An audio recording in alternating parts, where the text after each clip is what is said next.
Aujourd'hui, une vieille enterre son chien. Et c'est triste. C'est pas à chialer, mais c'est triste. C'est pas triste parce qu'un chien est mort, même si ça aussi c'est triste, ni parce que c'est une vieille. C'est triste parce qu'elle est seule, la vieille.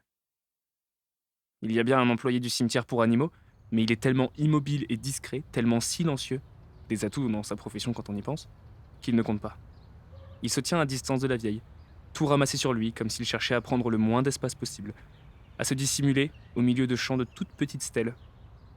Il attend qu'elle finisse pour terminer son travail. Sans impatience, cependant. Après tout, c'est un beau matin de mai, et il n'a rien d'autre de prévu dans sa journée. Il l'observe devant le trou béant. La vieille aussi est immobile. Elle est enfouie dans un grand manteau en fourrure qui, il y a 30 ans, lui allait peut-être encore, mais maintenant semblait l'engloutir, tant elle était petite et tassée à l'intérieur.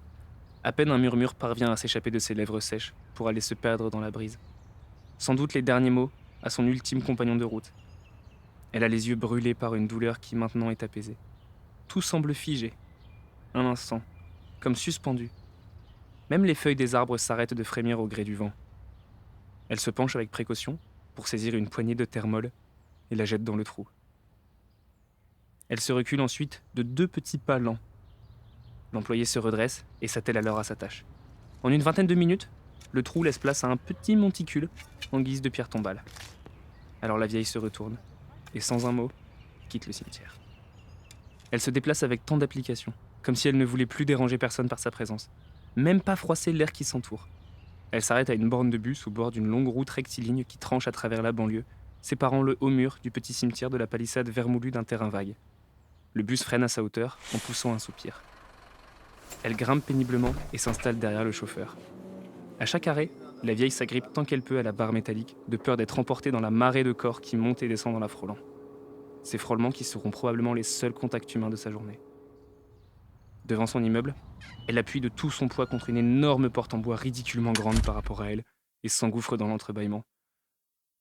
L'appartement est tel qu'il a dû être 30 ans auparavant, un peu de vie en moins seulement.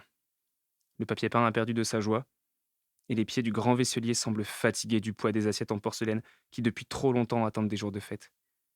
La vieille ouvre grand les volets de bois qui cachaient quelques pots de fleurs suspendus au balcon. Finalement, il reste encore un peu de vie dont elle peut s'occuper.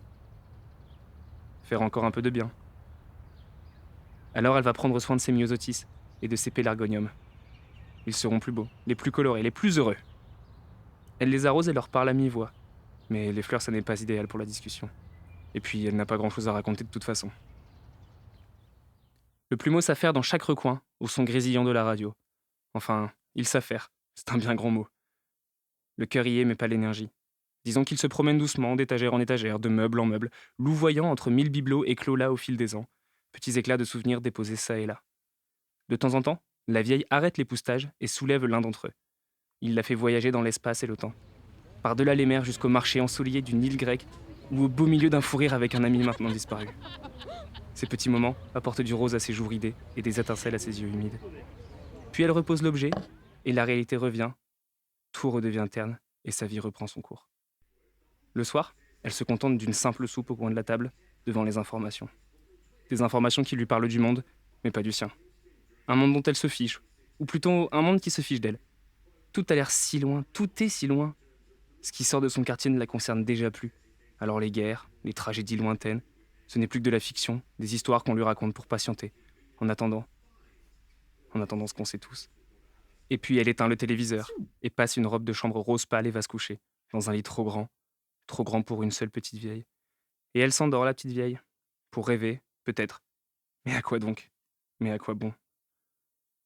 Aujourd'hui, une femme a enterré son chien, et tout le monde s'en fout.